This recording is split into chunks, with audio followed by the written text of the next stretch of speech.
The nature of truth and love. These miraculous words from the jaws of the beast mightily startled the patriarchs, and they repented of their mistake and promised me in their hearts to fast all day and not partake of any food or drink. For about half an hour they asked me for forgiveness in their hearts, and except for Enoch, no one dared lift his eyes from the ground. During this time the beast had its meal on the side. When it had finished with the 3 bucks, it returned and leapt to a fresh spring close by, where it refreshed its teeth and tongue thereby to cool its rage and mitigate its bloodthirstiness. Then it returned to a smile, and as it were, offered him again its services. And Enoch, looking at the patriarch, asked Adam quietly whether he still had any particular wish, or whether they could prepare for departure. But Adam replied with a still shaking voice of the aged, "O Enoch, behold, fear has paralyzed my limbs, so that I cannot get back on my feet, and, as you can see, this is the case also with Eve. Yet we must and should depart for the evening region.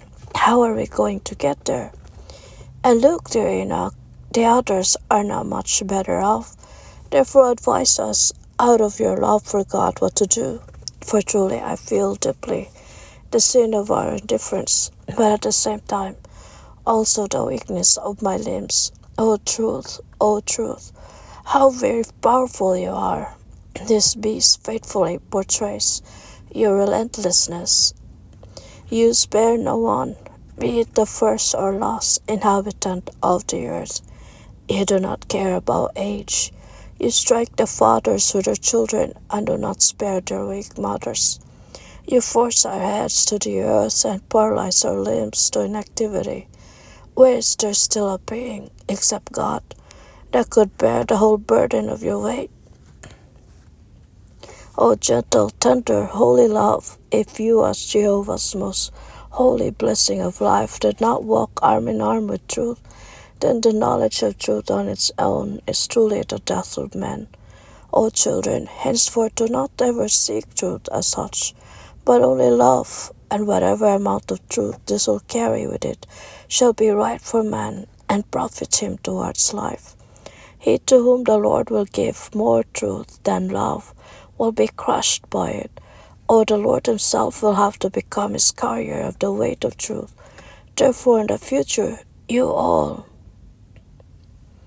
should teach your children the truth with love, and your brothers love through truth. And now, Enoch, do your best and think, hear, and see what truth alone has done to all of us.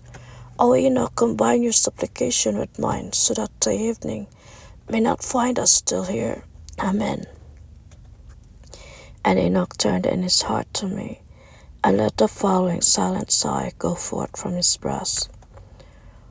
O you great, holy, most loving Father of all men, you mightiest Creator, infinite, eternal, and most holy God, look graciously down from the boundless height of your grace upon us poor, weak worms in the dust, and look from the endless abundance of your love upon our utter weakness as we, struck by the great might of your truth, languish here in the face of your fatherly clemency. Let us rise from the hard ground of the earth with newly strengthened limbs and full of good cheer, and lead us at your holy will, where it pleases your grace and goodwill, and do not allow any harm to come to the fathers, but help all of us always to walk in your love and grace. O most holy Father, to hear my silent entreaty and sighs, Amen.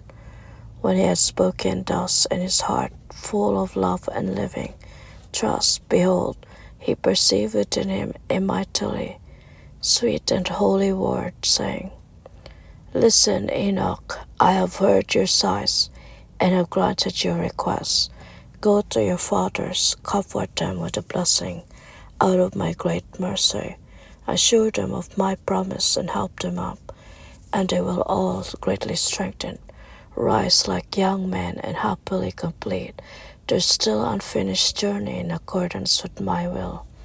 However, do not let the beast enter Adam's dwelling, nor his land, but when the journey is completed, let it go in peace to the place where it belongs.